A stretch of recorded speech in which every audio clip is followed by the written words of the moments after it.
नमस्कार, स्वागत है देवभूमि टुडे चैनल पर। तो अभी रूबरू हुए हैं आपके सामने हिमाचल प्रदेश की सुबह की ताज़ा खबरों के साथ। तो इससे पहले नॉन स्टॉप ताज़ा खबरों के सिलसिले को शुरू करें, आपसे निवेदन है देवभूमि टुडे चैनल को आप जरूर सब्सक्राइब करें। साच पास मार्ग पर मर्थ नालू नाला में गिरा हिमखंड, बाल बाल बचे 8 मजदूर।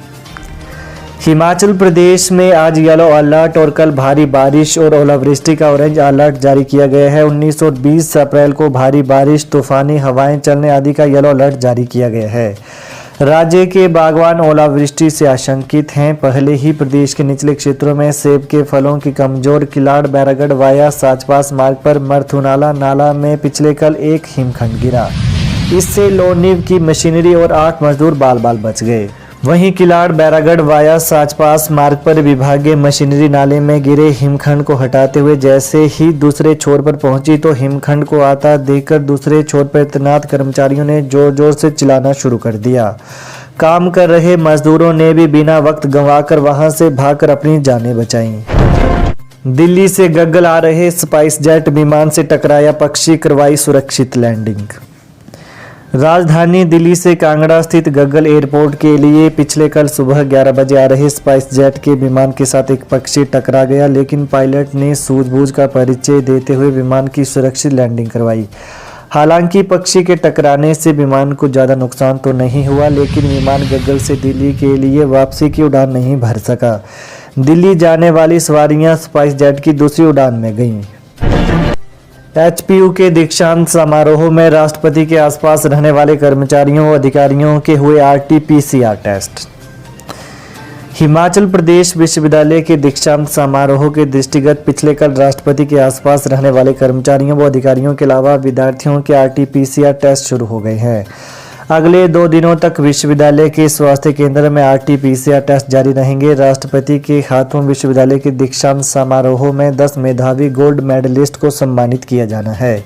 हालांकि इसके लिए 25 विद्यार्थियों का पूल बनाया गया है और इन सभी मेधावियों को अपने साथ RT-PCR नेगेटिव रिपोर्ट साथ लानी है। नालागढ़ के युवक को अगवा कर पंजाब के बुंगा साहिब में गाड़ी समेत नहर में फेंका। नालागढ़ की दबोटा पंचायत के रामपुर गांव के एक युवक को बड़ा बसोट गांव के एक युवक ने पहले अगवा किया, फिर पंजाब के बुंगा साहिब में ले जाकर गाड़ी समेत युवक को नहर में फेंक दिया। पुलिस ने आरोपी को गिरफ्तार कर लिया है। वहीं गाड़ी को नहर से निकाल लिया गया है। आरोपी के खिलाफ पुलिस ने हत्या का मामला दर्ज कर जांच शुरू कर दी है। वहीं पुलिस के अनुसार शनिवार शाम करीब 6:30 पर बड़ा बसोट का लाडी 27 वर्षीय रामपुर के जतिन 18 वर्षीय पुत्र हेमराज को अपनी गाड़ी में बैठाकर पंजाब की ओर ले गया। जब हेमराज को इसकी भनक लगी तो उसने दबोटा पुलिस में बेटे को अगवा करने की सूचना दी। सूचना मिलते ही पुलिस ने साइबर सेल की सहायता से दोनों की लोकेशन हिमाचल प्रदेश और पंजाब की सीमा पर बुंगा साहिब के समीप आई। इस बीच कुछ लोगों ने गाड़ी का पीछा किया। देर शाम पुलिस भी मौके पर पहुंच गई। मौके पर पाया कि गाड़ी नहर में गिरी। गाड़ी गिरने के बाद लाडी तो बाहर निकल गया, लेकिन जतिन पानी में डूब गया। पुलिस को देखते ही लाडी मौके से भाग गया, जिस पर पुलिस ने उसे देर रात पंजाब के कीरतपुर से गिरफ्तार कर लिया। विस्थापितों से मिले सुप्रीम कोर्ट के वकील, बोले जल्द मिलेगा न्याय। प्रदेश पोंग बांध विस्थापित समिति की राजा का तालाब की निजी पैलेस में पिछले कल बैठक हुई। इसमें सुप्रीम कोर्ट के वकील विनोद शर्मा विशेष रूप से विस्थापितों से रूबरू हुए। बैठक में प्रदेश भर से आए भारी संख्या में विस्थापितों ने हिस्सा लिया। पोंग बांध विस्थापितों के मामले में सुप्रीम कोर्ट में दायर याचिका की 5 अप्रैल को हुई पहली सुनवाई के बाद प्रदेश पोंग बांध समिति की यह पहली बैठक थी। सुप्रीम कोर्ट की ओर से पोंग बांध विस्थापितों के मामले में केंद्र, राजस्थान और प्रदेश सरकार को नोटिस जारी करके 8 मई से पहले जवाब तलब किया गया है। कुल्लू जिले में कोरोना से महिला की मौत, जानिए राज्य में कितने आए नए पॉजिटिव केस। हिमाचल में कोरोना से मौत का सिलसिला जारी है। कोरोना से कुल्लू जिले में 78 वर्षीय महिला की मौत हुई है। वहीं प्रदेश में बीते 24 घंटे के अंदर कोरोना के 56 नए मामले आए हैं। संक्रमितों में बिलासपुर के 4, चंबा के 8, हमीरपुर के 4, कांगड़ा के 15, किन्नौर, कुल्लू, शिमला व ऊना का 1-1, मंडी के 11, सिरमौर के 5, सोलन के 5 मरीज शामिल हैं।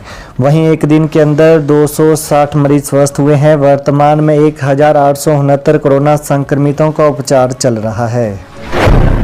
सुसाइड करने गए युवक युवती को सतलुज नदी से बाहर निकाला, खुद डूब गया J&K का सुनील। शिमला जिला के उपमंडल रामपुर के ब्रोपुल के पास एक युवक व युवती ने आत्महत्या करने के लिए सतलुज नदी में छलांग लगा दी।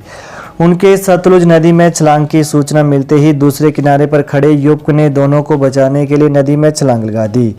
युवक ने दोनों को नदी से सुरक्षित बाहर निकाला, लेकिन स्वयं गहरे पानी में डूब गया।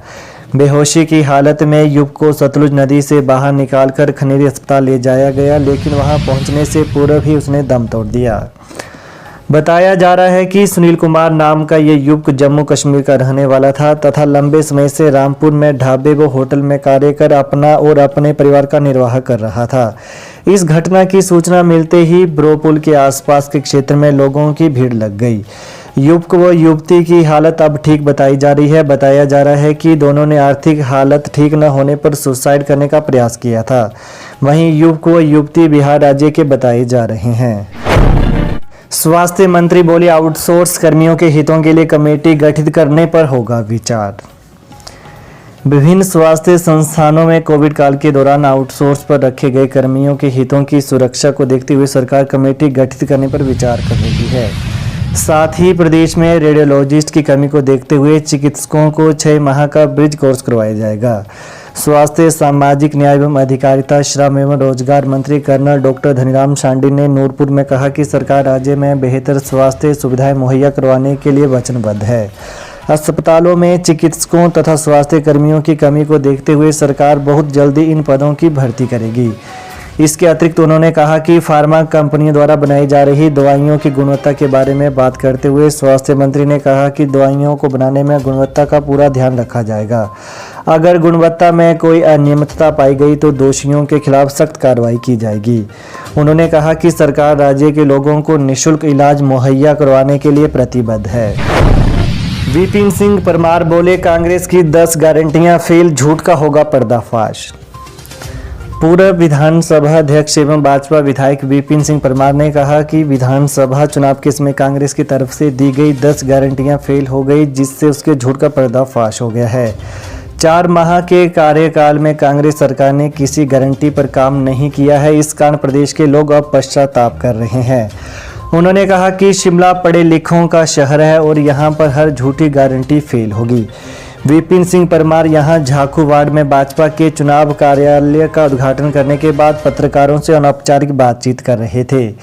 परमार ने कहा कि विधानसभा चुनाव में भाजपा सिर्फ 0.9% मामूली मतों के अंतर से हारी है, लेकिन शिमला नगर निगम में मेयर और डिप्टी मेयर भाजपा पार्टी के बनेंगे। केंद्र में फिर से प्रधानमंत्री नरेंद्र मोदी के नेतृत्व में सरकार बनेगी, जिसका लाभ शिमला शहर को भी होगा। स्पीति घाटी की छौमों को भी मिलेगा 1500 रुपये प्रति माह पेंशन का लाभ। मुख्यमंत्री सुखविंदर सिंह सुक्खू ने लामाओं की भूमि कही जाने वाली स्पीति घाटी में 3 दिवसीय प्रवास के दौरान लामाओं से जुड़ी संस्कृति एवं परंपराओं के प्रति गहरी रुचि दिखाई है। स्पीति घाटी की महिलाओं को एक महत्वपूर्ण तोहफा देते हुए मुख्यमंत्री ने घाटी के 18 वर्ष से अधिक आयु की सभी महिलाओं को जून से 1500 रुपये प्रति माह पेंशन देने की घोषणा की। वहीं घाटी की बौद्ध भिक्षुणी छोमो भी इससे लाभान्वित होंगी। तो ये हैं आज सुबह के मुख्य समाचार। तो प्रदेश की ताज़ा खबरों को पाने के लिए आप देवभूमि टुडे चैनल को जरूर सब्सक्राइब करें। धन्यवाद।